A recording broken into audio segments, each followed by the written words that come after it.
ॐ भूर्भुवः स्वः तत्सवितुर्वरेण्यं भर्गो देवस्य धीमहि धियो यो नः प्रचोदयात्।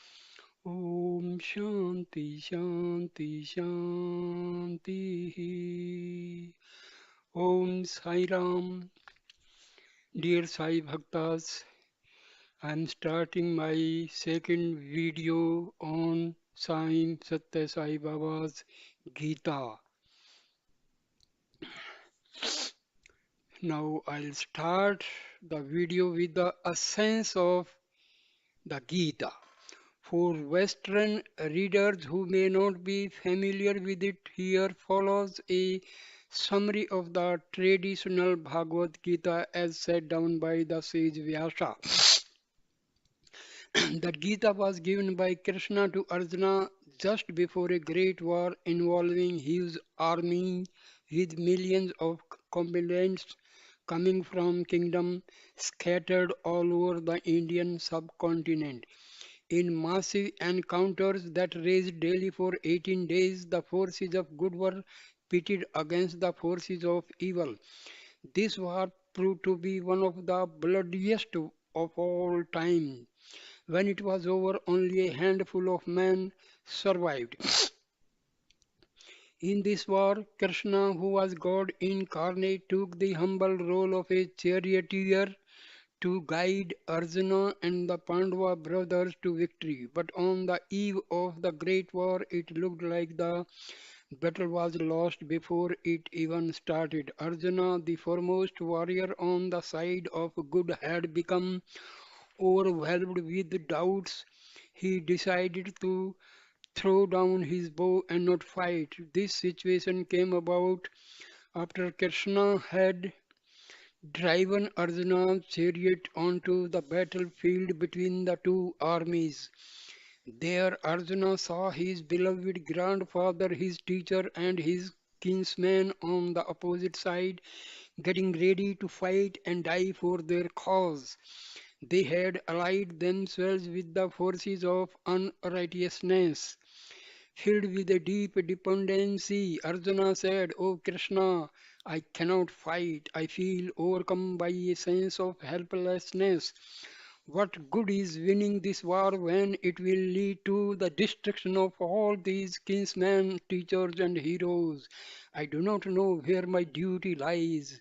I beg you to tell me what is right for me. I surrender myself fully to you. I am your disciple. Please teach me. Then the blessed Lord gave him the great wisdom teachings of the Gita.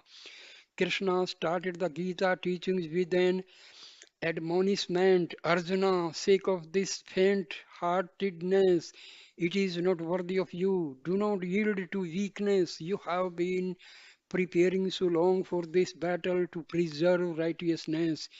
Even as a man casts off worn out clothes and puts on others which are fresh, so the Atma casts off bodies and enters into others which are new.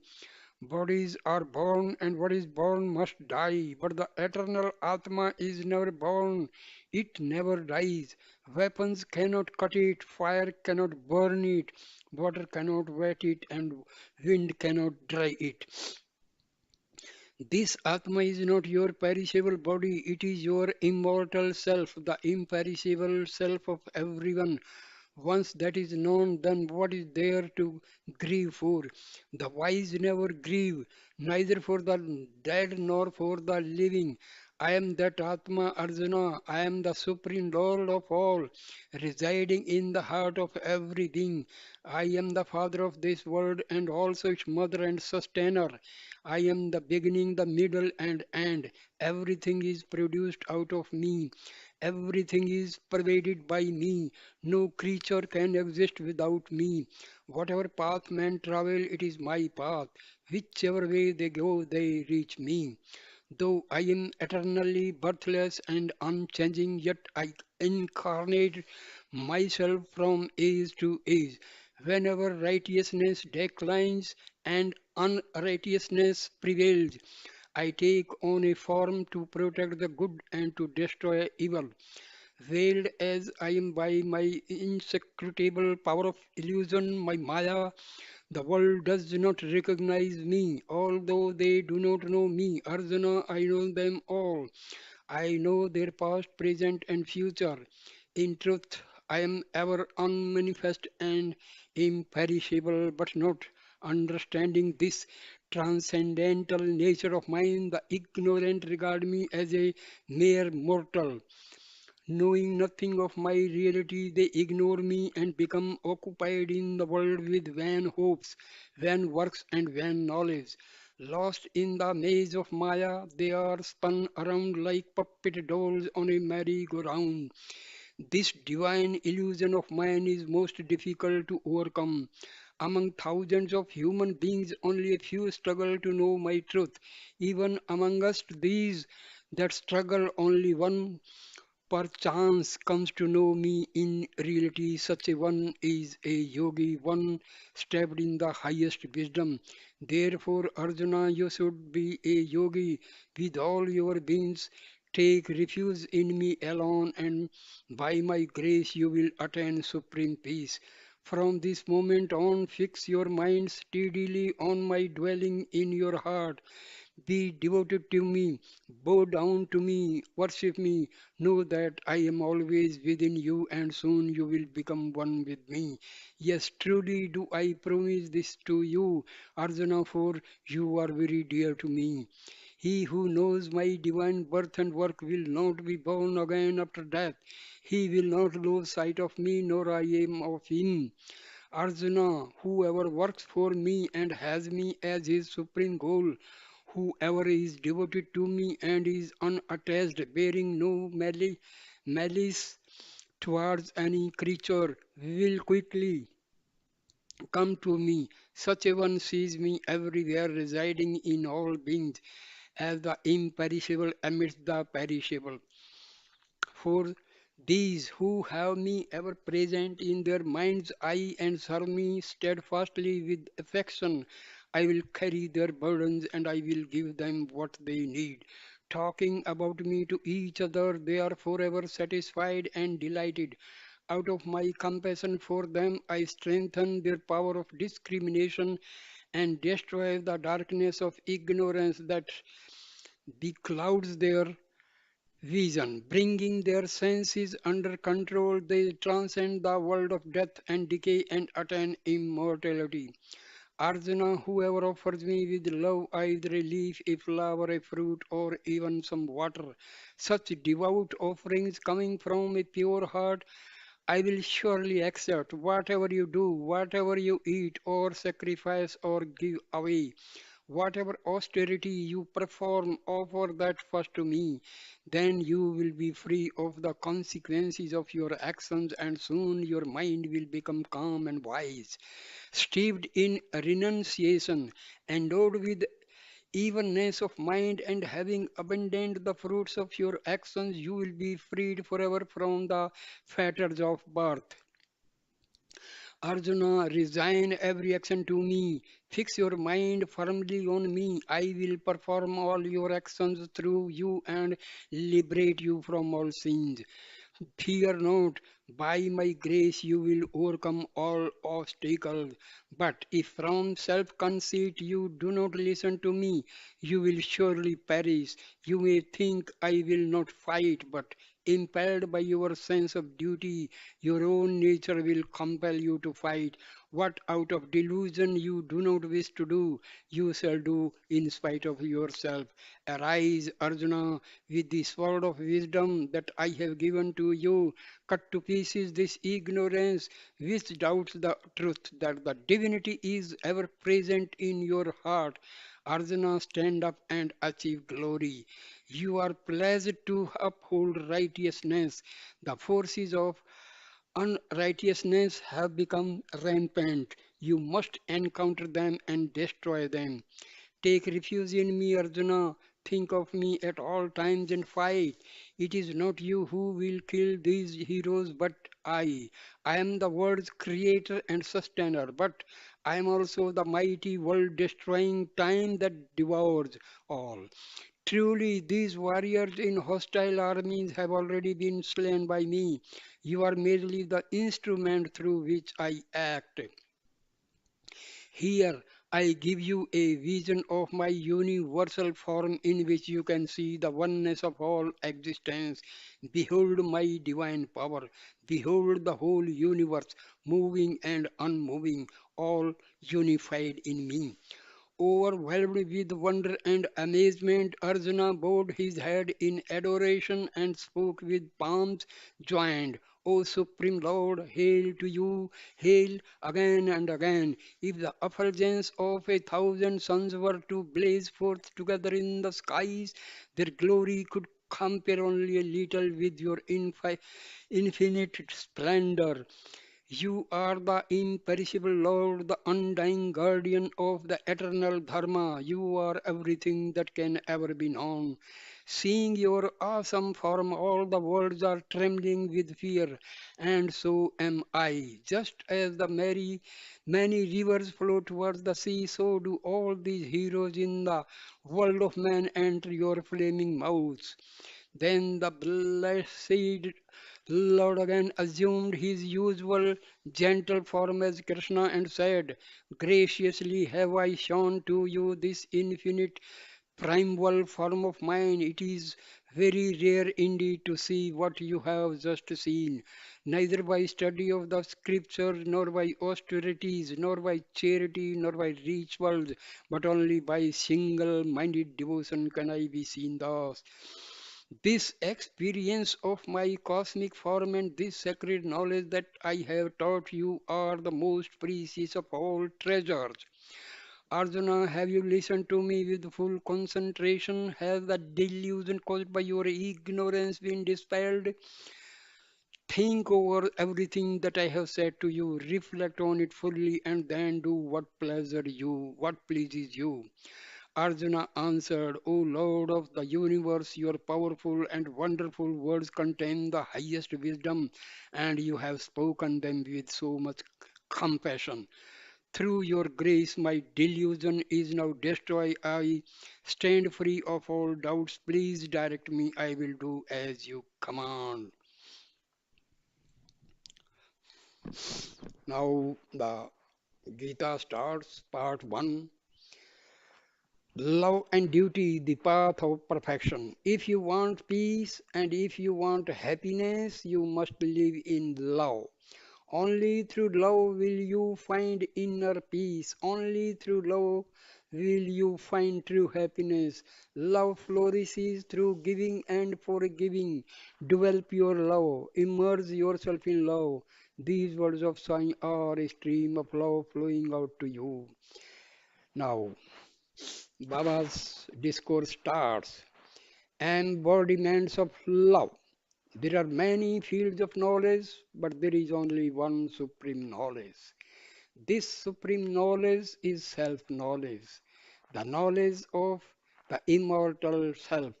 It is the knowledge of your unchanging reality, your true self, that which was never born and which will never die.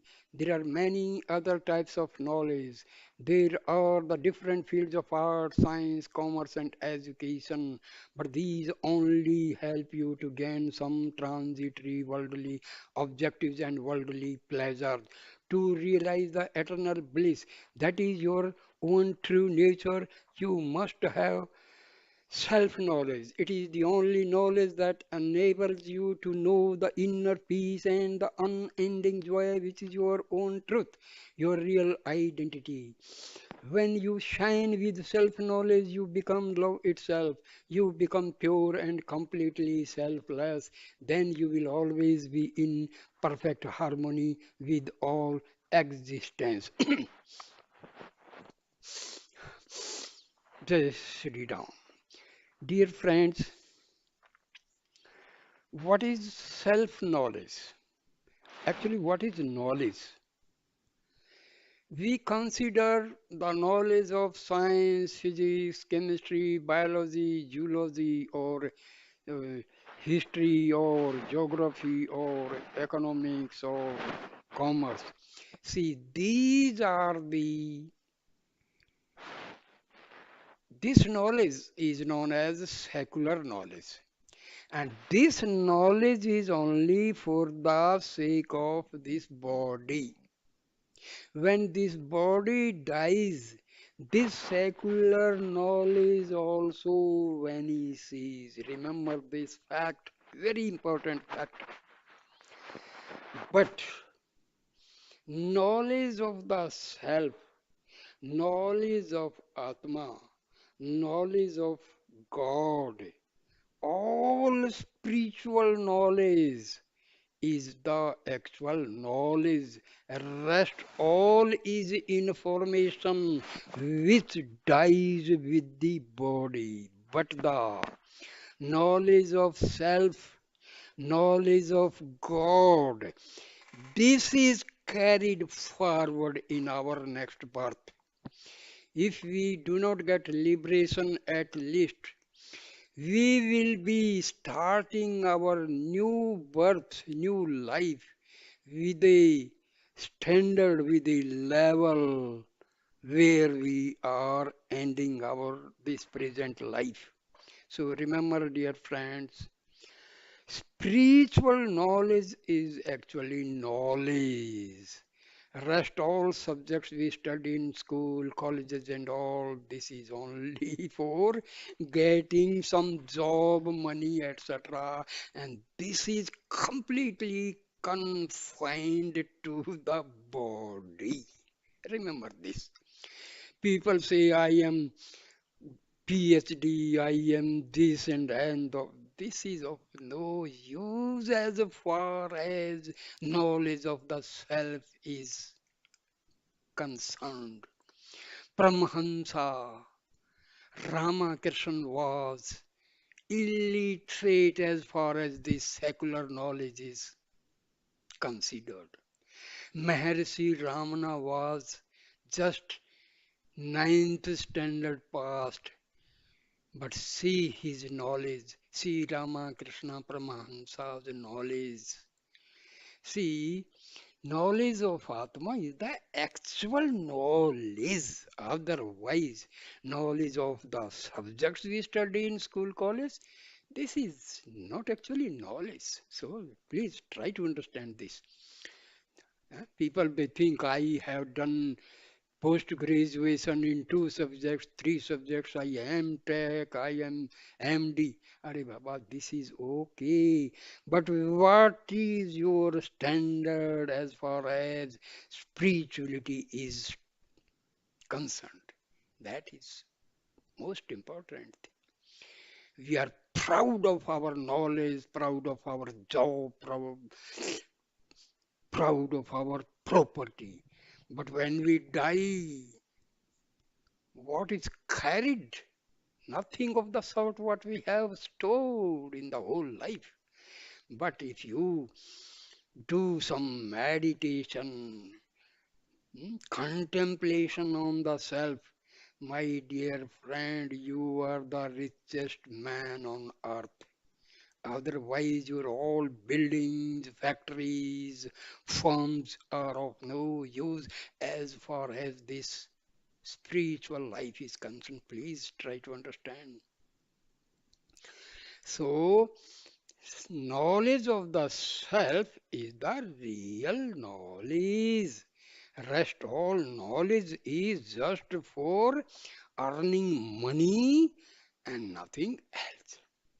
Now, self knowledge is God knowledge, Baba says. Self knowledge is not different from God knowledge. The sacred knowledge of God and the sacred knowledge of the immortal self are one and the same, as I already told. Self, Atma, and God, Paramatma, are not different. God is Atma, Atma is God, so both are inseparable.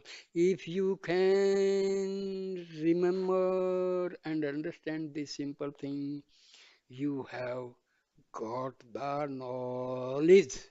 Otherwise, you may be anything. You may be MTech, MD, or so many things. But now, in the field of spirituality, you are zero. Because you talk about your all property and all your job and director general and so chief of the army staff and all, my dear friend, that is only making your ego rich. It is having nothing to your atma. Please try to understand. So they are the one divine wisdom. When you realize the one self everywhere, you become established in unity consciousness. See, this unity consciousness is God is one, Atma is also God, Atma of everybody is God, so everybody is equal. That is the meaning of unity consciousness. Atma of everybody is the same. Nature of Atma of Muslims, Hindus, Christians, Sikhs, everybody is the same, my dear friends. There is no difference in this Atma. So Atma and Paramatma, same, no difference. Then you see only the oneness in all the diversity that is around you. From that moment on, you transcend worldly existence and gain the immortality you have been seeking. Oneness, the word absolute, try to understand. We use the word absolute. Absolute means the truth that is one, and that is God. Truth is one, that is absolute truth, and that is God is one. Atma and God is one, no difference. So the word absolute is derived from this knowledge that there is only one knowledge, one truth, one knowledge, one power in the whole universe. That is God. That is the meaning of unity of consciousness. See, the word consciousness is used for Atman. Please try to understand.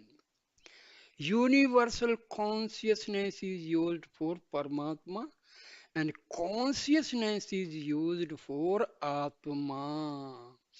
Dear friend, water in the ocean is chemically made of two atoms of hydrogen, one atom of oxygen. Take water from anywhere on this earth or in any other planet.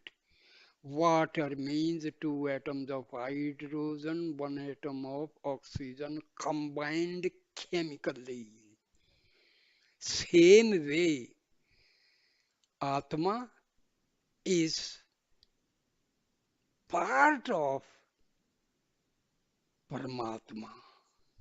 No difference in the Atma of anybody in this universe and Paramatma. That is the meaning of unity in consciousness.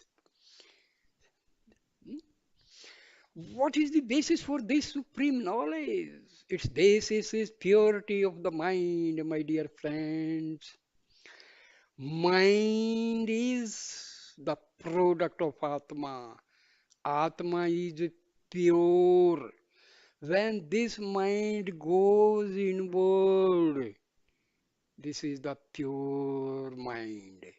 When it is in the vicinity of Atma, this mind is pure, and that is the part of Atma. And finally, when it enters the spiritual heart, this mind becomes Atma only, because basically, mind is Atma only, because mind is constituted by the thoughts arising from this Atma.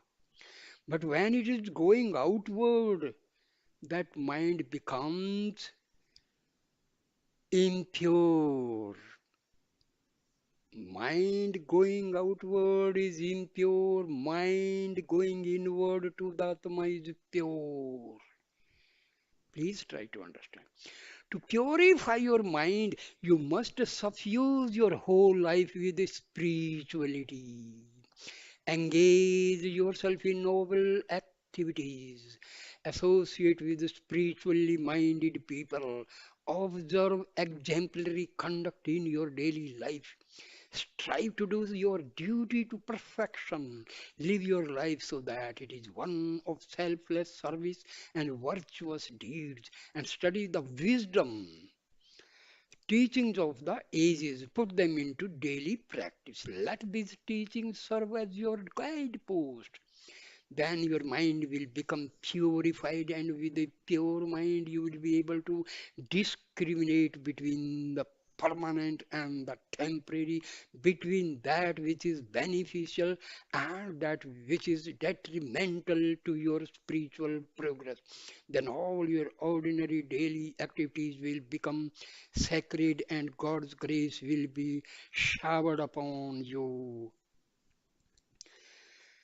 Dear all dear Sairams, those who are watching this video, please understand I have intensively studied the holy books on Paramahansa Ramakrishna, Swami Vivekananda, Maharishi Ramana, Sathya Sai Baba, and Shirdi Baba. My dear friends, I have come to this conclusion.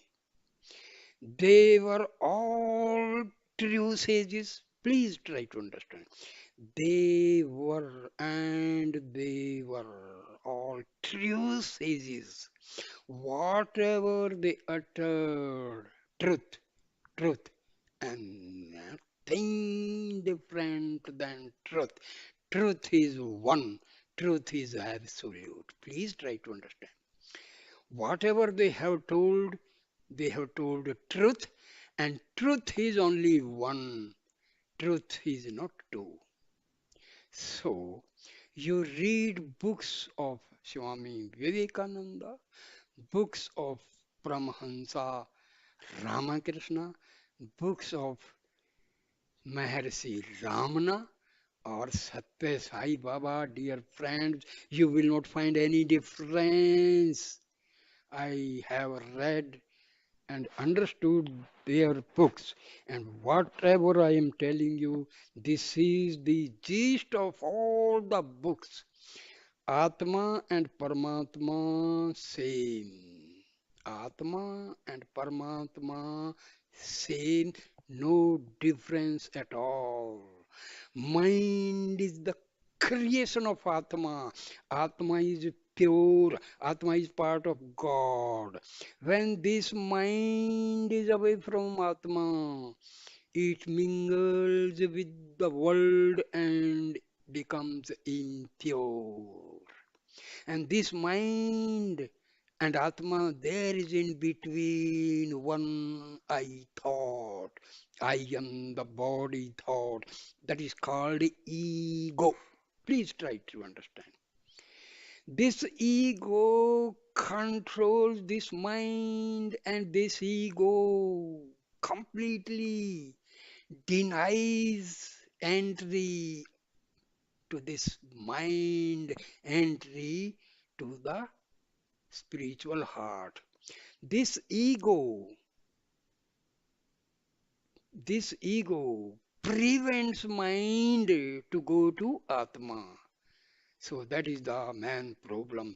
We see we are doing meditation, we are doing sadhana, we are going through austerities, we are doing yoga, pranayam. What for? Just to weaken this ego and mind. When the mind and ego are destroyed, what is left is pure Atma. You are called self-realized person. Please try understand. This is the Atam Vidya of Upanishads.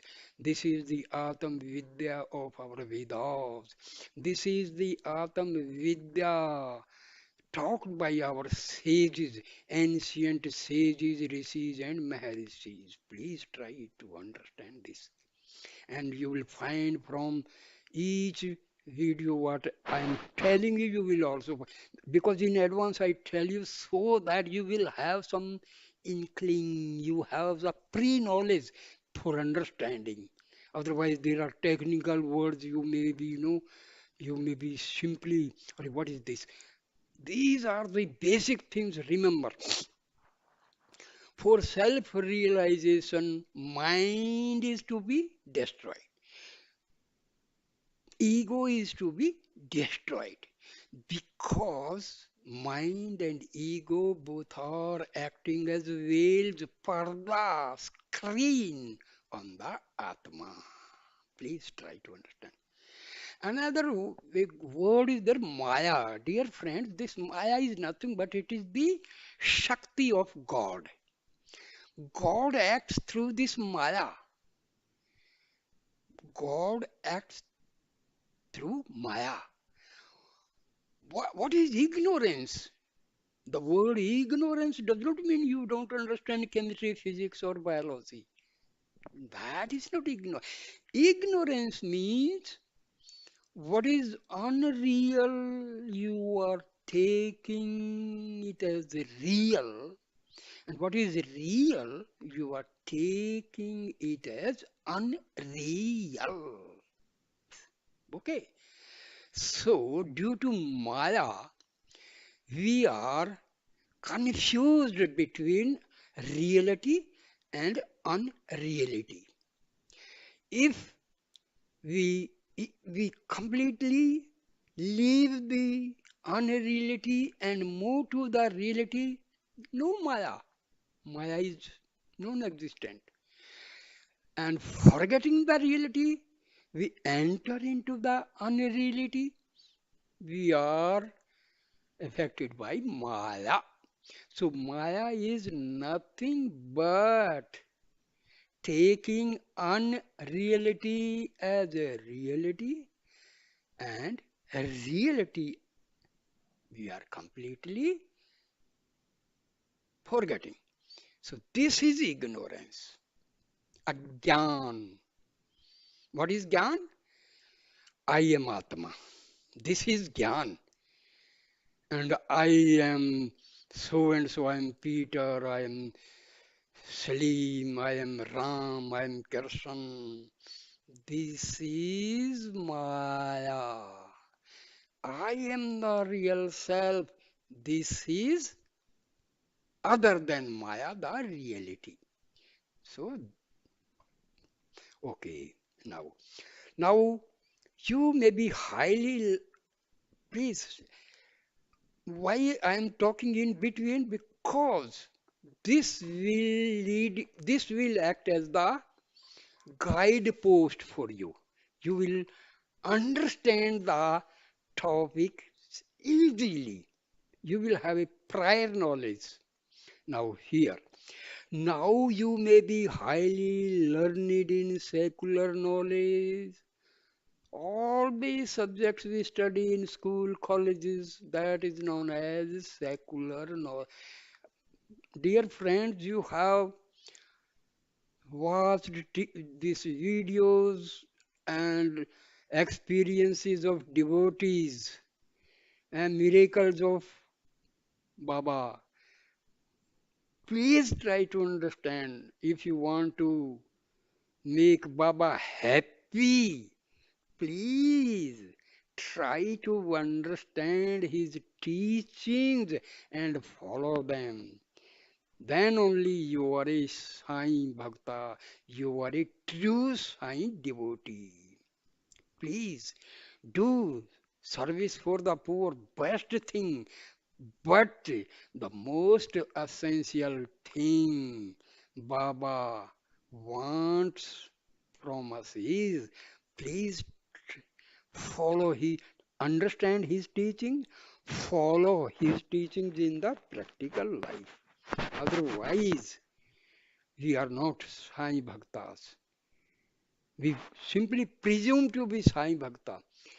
Follow Baba's teachings, understand Baba's teaching, then you are its true Sai devotee. Please try to understand this. Now, you may be highly learned in secular knowledge. You may be a great scholar. You may be a worldly renowned expert in a number of fields. But all your titles and achievements cannot confer on you real wisdom. What is your real wisdom? Knowing about Atma and God is the actual wisdom. Huh?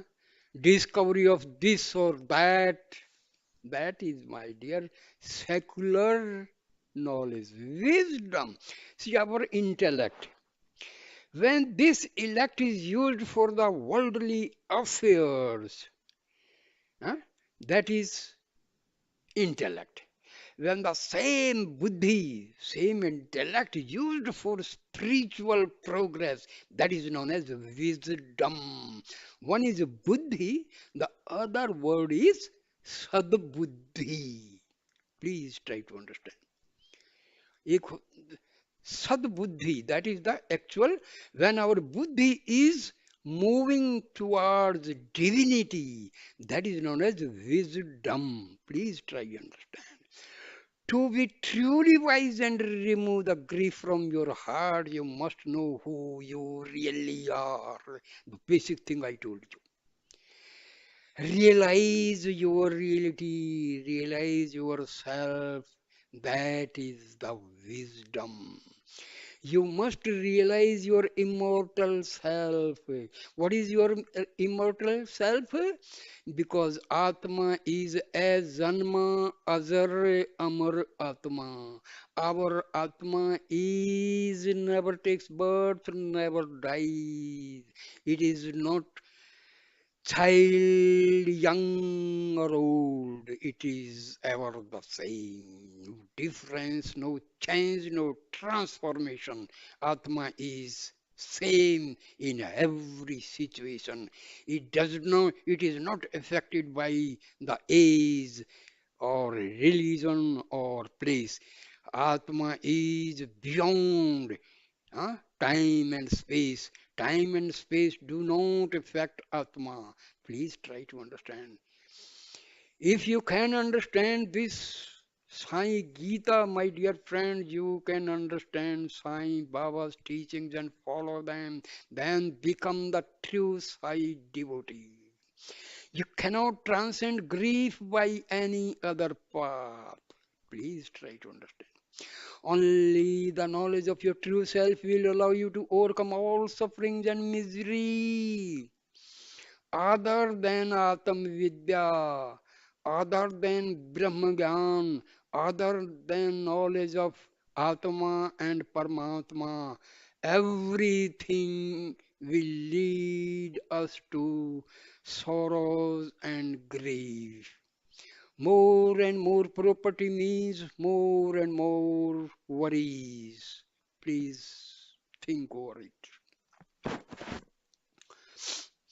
Only the knowledge of your true self will allow you to overcome all suffering and misery. This is the only knowledge that can bestow on you all happiness. When you master a worldly field of knowledge, you earn the respect of your peers.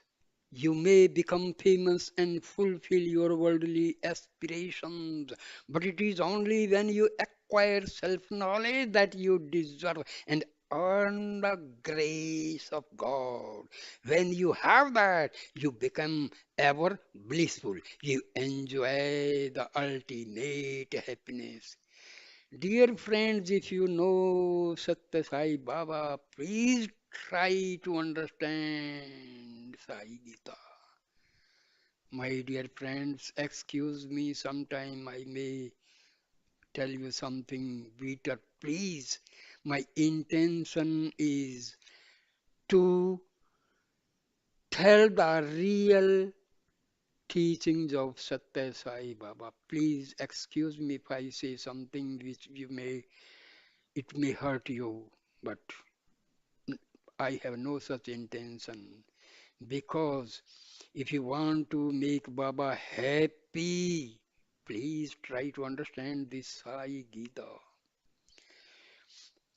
I'm I do not want my name or fame, something like that. I want my every Sai brother and sister know about this Sai Gita.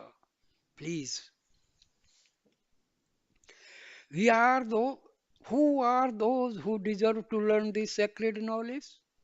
Is it, as some would contend, exclusively reserved for old people? Or does a child deserve to learn it? Is it to be given only to religious initiates? Or should it be made available also to those who have no previous religious background? Should it be kept for man alone, or are women equally eligible? Truly, to gain this wisdom, race, color, age, gender, nationality, or social status are of no consequence. The sage Valmiki in his earlier life had been a highway robber.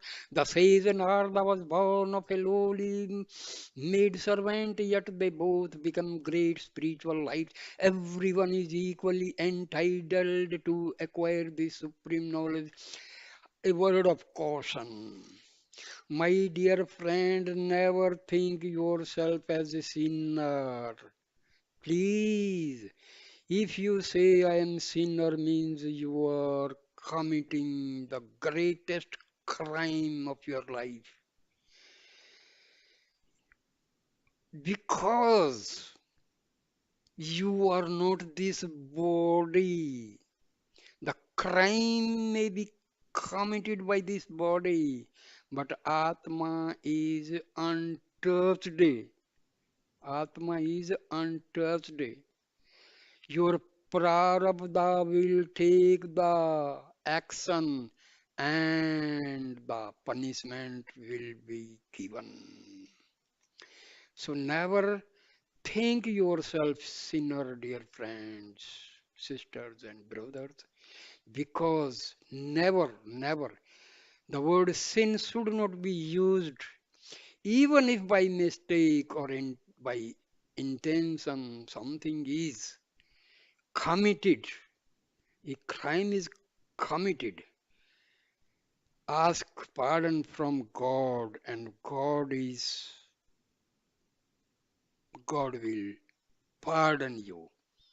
Pardon you definitely. Please. So, Atma is pure. Remove this mind, remove this ego. You are effulgent Atma. Please, never have the feeling, because all your feelings, your emotional feelings, they create vasanas, they create your subtle impressions, they create your sanskaras. So always have positive affirmations. I am God. I am part and parcel of God. I am pure Atma. I am not this body. I am not this ego. I am not this mind. I am not this prana. I am none of the body organs. My dear friend, have these affirmations. Sit for meditation and imagine, close your eyes and imagine all the negative energies are going up, up, and through the sesrar going out. My dear friend, after practicing for a few days, you will realize that some current is going from the feet to through. your back, through your backbone, through your front, through your chest, and it is going upward, and it is going out. Please, this is a fact. After having some positive affirmations, just visualize that all your negative thoughts, all your negative vasanas, all your negative energy is moving out of my body. You will feel that some current is moving upward and it is going out. Then visualize divine prana Shakti is entering into my body through Sahasra. Sahasra means the uppermost part of your head, of your body. So, prana Shakti is entering through your Sahasra. All Shiv Shakti is entering through your Sahasrar. Babas, Sathya Sai Babas, Shirdi Babas, Shakti, Divya Shakti is entering. Grace, divine grace, Divya Kripa is entering. The grace of liberated souls, sages, rishis, and Mahatmas present in the Devbhumi Himalayas is entering. My dear friend, these are very simple things, affirmations, and you will enjoy. You will enjoy. This is the reality. Affirmations, the positive affirmations. Never think you are a sinner. Never think you are a thief. Never think, please, if by mistake or by intention something is committed by you, please ask excuse from God, and God will pardon you. And then all your negative energy will go out, positive energy. Then realize and visualize positive cosmic energy is entering to my body through Sahasrar and passing through Agya Chakra, through Visuddhi Chakra, through Ajna Chakra, through Anahat Chakra, through Manipur Chakra, Swadhisthana Chakra, and finally through Mooladhara Chakra. My dear friends, you will realize, you will feel that these are the real things. This is our Brahma Gyan.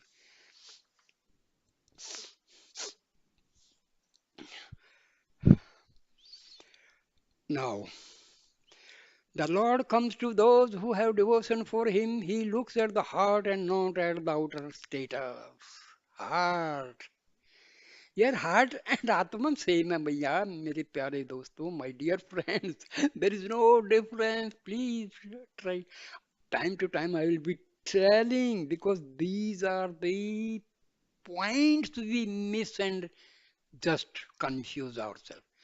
Heart is nothing but the Atma because Atma is omnipresent. Atma is not located at a particular point in the body, dear friends, because Atma and Paramatma infinite. So, infinity cannot be confined in the finite. So, please, these are the basic things we have to understand. So, the Lord said in the Gita, you become very dear to me when you serve me with a loving heart. Wow, wow, wow, wow, wow. Develop your devotion. Devotion is very important to human life. People use the word surrender. That is the most confused and misunderstood word. Refuse. Saranagati. Dear friends, the word Saranagati is used in Advaita Vedanta, in Upanishads, and even Vedas and Shastras. Just try to understand what is the meaning of surrender. Ego request Atma and say, I am surrendering myself to you. So ego and mind are surrendering to the Atma. This is the actual Saranagati. Because God and Atma same. When you say I means this ego. Ego says I am coming to take refuge at your lotus feet. So whether Atma or Paramatma, same. There is no difference.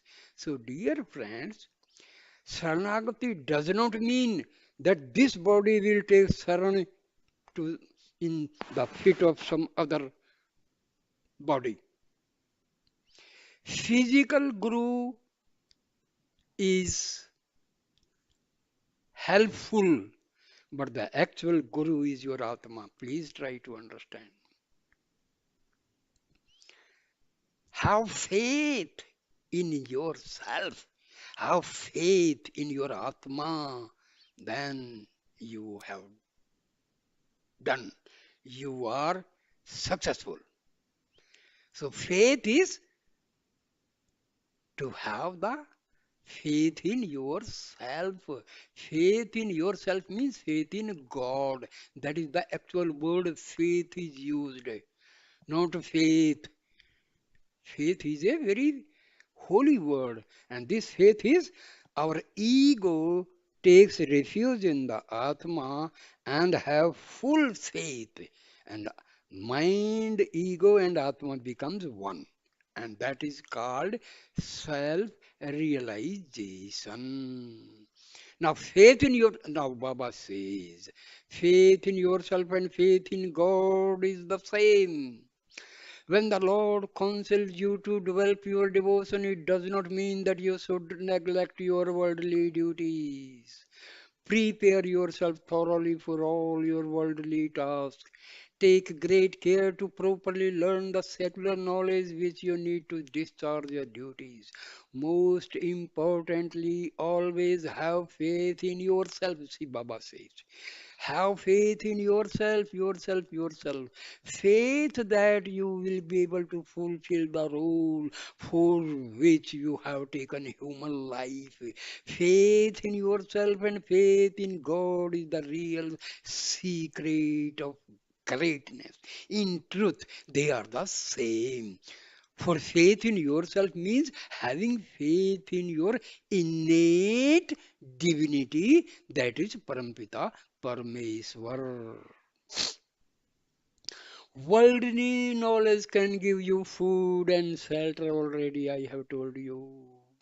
Worldly knowledge can only give you food and shelter, whereas self knowledge gives you the greatest treasure of all, the realization of your own reality. Still, without some worldly knowledge, you will not be able to obtain the knowledge of eternal. You should not be careless in the sphere of worldly knowledge. Spiritual knowledge needs to be balanced with worldly knowledge. The sages Valmiki and Vyasa were honored by everyone. They wrote many holy scriptures, including those timeless epics, the Ramana and the Mahabharata. They were great spiritual lights, but they were also very well versed in the worldly knowledge. Otherwise, how could they ever have written such great classics? Everything in the world is derived from God. When everything comes from Him, what can you possibly offer Him? The only thing you can offer Him is your love. That is all He expects from you. That is why a great poet sang, beloved Lord, you are the all pervading reality. When the entire universe is filled with you, how can I build a temple to you?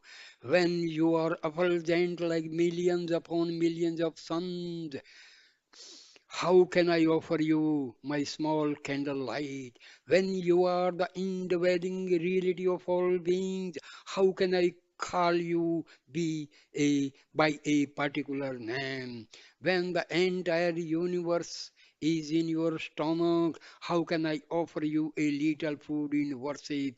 All I can offer you is my love, and all I can hope to do is to empty myself in you, who are the ocean of divine love. The formless takes a form. For the sake of human satisfaction, you give name and form to the Lord, but in reality, He does not have any form at all.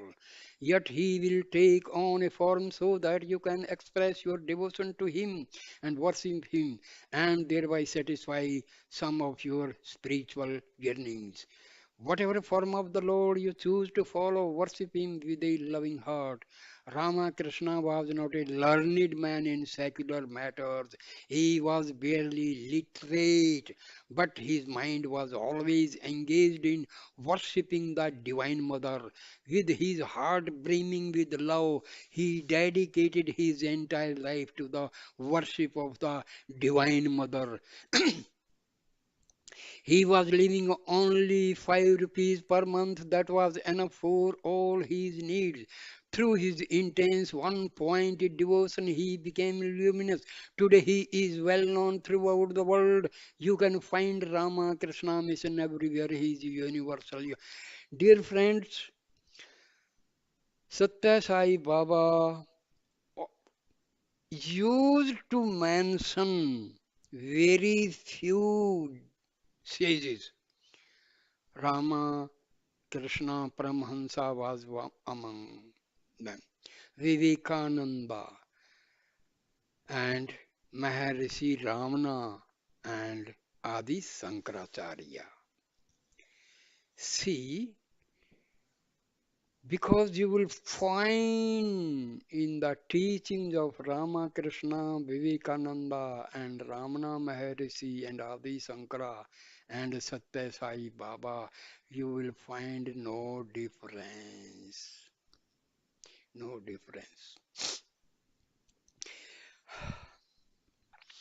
Similarly, robber like Ratnakara became the great, says Valmiki, because of his love for God.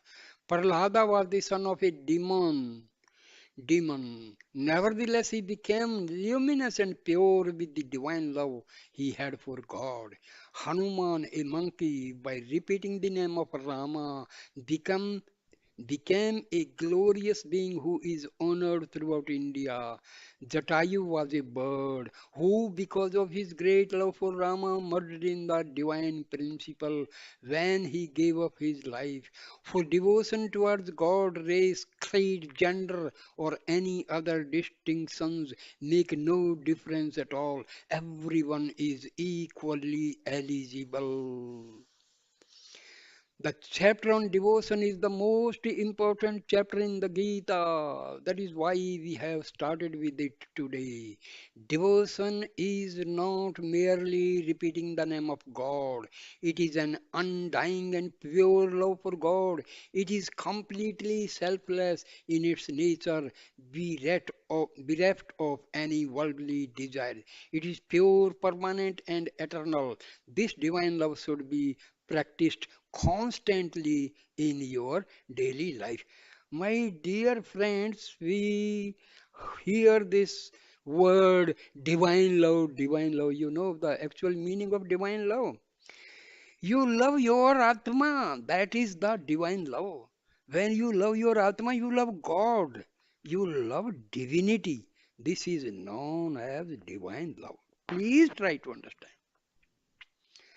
We love mother, father, brother, sister, and all. That is the love on a different level. But when we love our own Atma, that is the divine love. Loving the Atma, loving Paramatma is called divine love. Please understand this. So, my dear friends, I stop the video here because I want this holy book to spread among all my dear Sai devotees, sisters and brothers. Please, whosoever watch this video, please share and pass it on to, because Baba will be really very, very, very happy.